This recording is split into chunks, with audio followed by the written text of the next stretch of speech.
Don't let them talk to you like that. Have you ever walked away from a workplace conversation thinking, I should have said something? Maybe a colleague interrupted you repeatedly during a meeting. Maybe a manager spoke to you in a way that felt dismissive. Maybe someone made a sarcastic comment that crossed the line. In the moment you froze, not because you lacked confidence, because you were caught off guard. And by the time you thought of the perfect response, the conversation was over. The truth is, most professionals aren't taught how to handle workplace disrespect. They're taught how to communicate, how to collaborate, how to solve problems. But very few people are taught how to professionally respond when someone speaks to them disrespectfully. In today's video, we're going to change that. Section 1. Why workplace disrespect is so difficult to handle. Most people expect professionalism at work. So when someone suddenly becomes rude, aggressive, dismissive, or condescending, it creates a moment of shock. Your brain immediately starts processing multiple things at once. What did they mean? Did that really happen? Should I say something? What if I make things worse? That's why many professionals either stay silent or react emotionally. Neither option usually helps. The goal is to respond with clarity, not emotion. Section 2. The hidden cost of staying silent. Many people tell themselves, it's not worth addressing. It only happened once. I don't want conflict. Sometimes that's true. But repeated disrespect that goes unaddressed often becomes a pattern.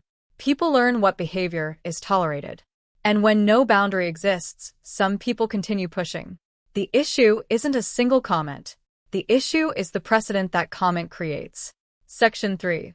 Why arguing usually backfires. When someone disrespects you, your natural instinct may be to defend yourself, to explain, to justify, to argue. The problem is that the conversation quickly becomes about the disagreement instead of the disrespectful behavior. Now you're debating the issue instead of addressing how you're being treated. The strongest professionals understand a simple principle. Address the communication before addressing the problem. Section 4. The Respect Reset Framework. When someone crosses the line, use the Respect Reset Framework. Step 1. Stay calm. This is the hardest step and the most important. When you remain calm, you maintain control. When you become emotional, you often surrender it. Step 2. Name the behavior. Not the person, the behavior. For example, I don't think this conversation is productive when we're speaking to each other this way. Notice that you're not attacking anyone. You're simply identifying the issue. Step 3. Redirect to the topic. For example, let's focus on the actual issue and find a solution. You've acknowledged the problem and moved the conversation forward. Section 5. Exact scripts you can use. Let's talk about practical examples. If someone speaks down to you, I'm happy to discuss this, but I'd appreciate being spoken to respectfully. If someone interrupts you repeatedly, I'd like to finish my point, and then I'm happy to hear your perspective. If someone becomes aggressive, I'd like to continue this discussion when we can both approach it constructively. If a manager becomes dismissive, I'd like to better understand your concerns so we can move forward productively. Notice a pattern. None of these responses are aggressive. They're firm, professional, and difficult to argue with. Section 6. What witnesses notice. One thing people often forget is that workplace interactions rarely happen in isolation. Other people are watching. Your coworkers, your team, leadership. When someone loses control while you remain calm, people notice. When someone becomes disrespectful while you remain professional, people notice. Professionalism builds credibility, even when nobody says it out loud. Section 7. The difference between confidence and confrontation. Many professionals worry that setting boundaries will make them look difficult. But confidence and confrontation are not the same thing. Confrontation seeks conflict. Confidence establishes standards.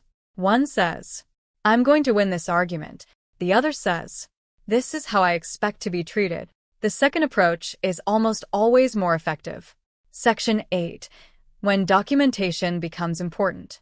If disrespect becomes a recurring issue, documentation matters.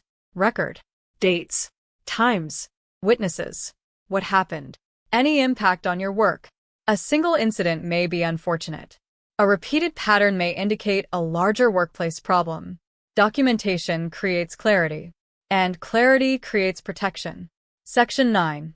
When it's time to escalate. Not every situation can be solved through communication. If disrespect becomes persistent, harassing, threatening, retaliatory, discriminatory, it may be time to involve HR or follow formal reporting channels. Self-advocacy doesn't mean handling everything yourself. Sometimes it means using the systems available to protect yourself. Final thoughts. You can't control how other people behave. You can't control whether someone is rude. You can't control whether a colleague chooses professionalism, but you can control your response. And your response often determines whether disrespect ends or continues. Remember, self-advocacy isn't about being the loudest person in the room. It's about being the clearest.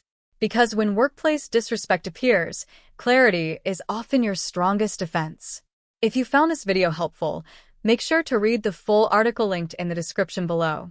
You'll also find the workplace boundaries and self-advocacy blueprint in the description if you're ready to strengthen your confidence, communication skills, and professional boundaries.